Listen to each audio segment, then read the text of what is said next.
ละครับเรามาเข้าสู่ chapter ที่1หรือว่าบทที่1นะครับ Robot Admin คืออะไรนะครับผม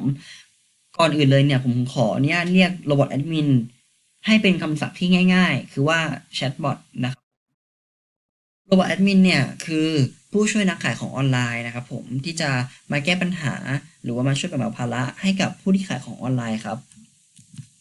ประโยชน์ของ Robot Admin นะครับทำงาน24ชั่วโมง7วันนะครับผมทำไมต้อง24ชั่วโมง7วันนะครับหลายๆคนที่เคยมีประสบการณ์ในการซื้อสินค้าออนไลน์หรือแม้กระทั่งคนขายของออนไลน์เนี่ยน่าจะเข้าใจนะครับว่าการขายสินค้าหรือการซื้อสินค้าเนี่ยจะเกิดขึ้นตลอด24ชั่วโมงและทุกลูกค้านะครับสามารถที่จะทักมาตอนไหนเวลาไหนก็ได้นะครับผมเพราะฉะนั้นแล้วทำให้หุ่นยนต์จำเป็นที่จะต้องทำงาน24ชั่วโมง7วันแทนคนครับเพราะคนไม่สามารถที่จะทำงานแบบนี้ได้ครับผมคนขายมีน้อยกว่าคนซื้อเพราะฉะนั้นแล้วนะครับคนขายไม่มีทางที่จะดูแลคนซื้อได้ครบถ้วนแน่นอนครับเลยต้องใช้หุ่นยนต์เข้ามาช่วยเหลือครับผมตอบคำถามที่พบได้บ่อยครับผมใช่ครับคำถามนะครับมีหลายๆคำถามที่เป็นคำถามที่แต่ละคนหรือว่าลูกค้าส่วนใหญ่จะมีการถามซ้ำกันเพราะฉะนั้นเราสามารถที่จะให้หุ่นยนต์นะครับตอบคำถามนี้แทนได้ครับผมเหมือนกับการให้ข้อมูลสินค้าและบริการครับวันนี้นะครับลูกค้าจะถามว่ามีสินค้าอะไรบ้างมีบริการอะไรบ้างราคาเท่าไหร่แล้วก็มีโปรโมชั่นอะไรบ้างนะครับสิ่งเหล่านี้นะครับโรบอทสามารถที่จะตอบได้นะครับหรือแชทบอทเนี่ยสามารถที่จะตอบแทนแล้วก็ให้ข้อมูลกับลูกค้าได้ลูกค้าก็จะไม่หนีไปที่อื่นหรือว่าไปยังสาขาอื่นหรือว่าไปแบรนด์อื่นนะครับการรับออเดอร์นะครับลูกค้าสามารถที่จะซื้อขายผ่านแชทบอทได้แล้วแชทบอทสามารถปิดการขายได้นะครับผมติดตามลูกค้าแทนนะครับสามารถที่จะทำ CRM ในการที่จะ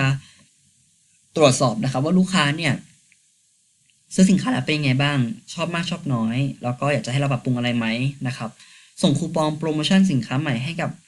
ลูกค้าหรือแม้กระทั่งเราเปิดสาขาใหม่แล้วก็สามารถที่จะแจ้งลูกค้าได้นะครับมีใครใช้โรบอทแอดมินแล้วบ้างนะครับหรือว่าใช้แชทบอทนี้นะครับก็คือว่าหลักๆแล้วเนี่ยใช้เป็นโดมิโนพิซซ่าครับที่ผมยกตัวอย่างโดมิโนพิซซ่าเพราะว่าโดมิโนพิซซ่าเนี่ยมาเปิดในไทยแล้วก็เป็นพิซซ่าที่ใช้แชทบอทในการสั่งออเดอร์อาหารออนไลน์นะครับผมจริงๆแล้วที่ต่างประเทศหรือว่าที่อเมริกาหรือว่าโซนยุโรปหลายๆประเทศเนี่ยเขามีการใช้แชทบอทมานานแล้วนะครับแต่ประเทศไทยเนี่ยเพิ่งมาบูมในช่วงนี้นะครับก็ต่อมานะครับหลายคนอาจจะคิดว่าแชทบอทแทนคนได้ไหมเพราะรู้ทำงานได้เยอะดูทำงานได้มีประสิทธิภาพแล้วก็ดูน่าสนใจมากเลยแล้วก็งานส่วนใหญ่ที่แชทบอททำเนี่ยคนทำก็เหมือนกันจริงๆแล้วนะครับแชทบอทนะครับไม่สามารถที่จะทำงานแทนคนได้นะครับผมเพราะว่าอะไรครับเพราะว่าด้วยเหตุผลเหล่านี้ครับหนึ่งเลยเนี่ยแชทบอทไม่มีความนึกคิดครับความนึกคิดในที่นี้เนี่ยคืออย่างแรกคือไม่สามารถที่จะตัดสินใจในการทำบางอย่างได้ที่มันต้องอาศัยการตัดสินใจที่ลึก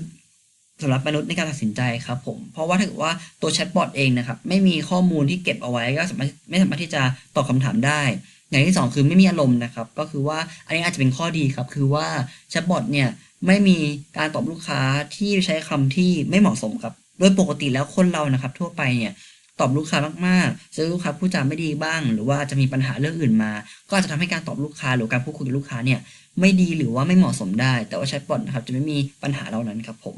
และอย่างสุดท้ายนะครับที่สำคัญที่สุดเลยคือแชทบอทเนี่ยไม่มีตรรกะในการตัดสินใจดีเท่าคนครับตรรกะในที่นี้นะครับคือการวัดและประเมินว่าสิ่งที่ควรทำต่อไปคืออะไรถ้าเกิดว่า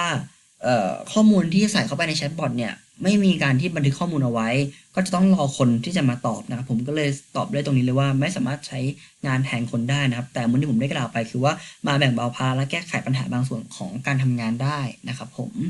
ทีนี้เนี่ยขั้นต่อไปนะครับสิ่งที่เป็นหัวใจหลักสำคัญของการสร้างแชทบอทคือการเรียนรู้ธุรกิจตัวเองหรือว่าการศึกษาธุรกิจตัวเองเนี่ยให้เข้าใจนะครับว่าธุรกิจของตัวเองเนี่ยมีคำถามอะไรที่พบบ่อยบ้าง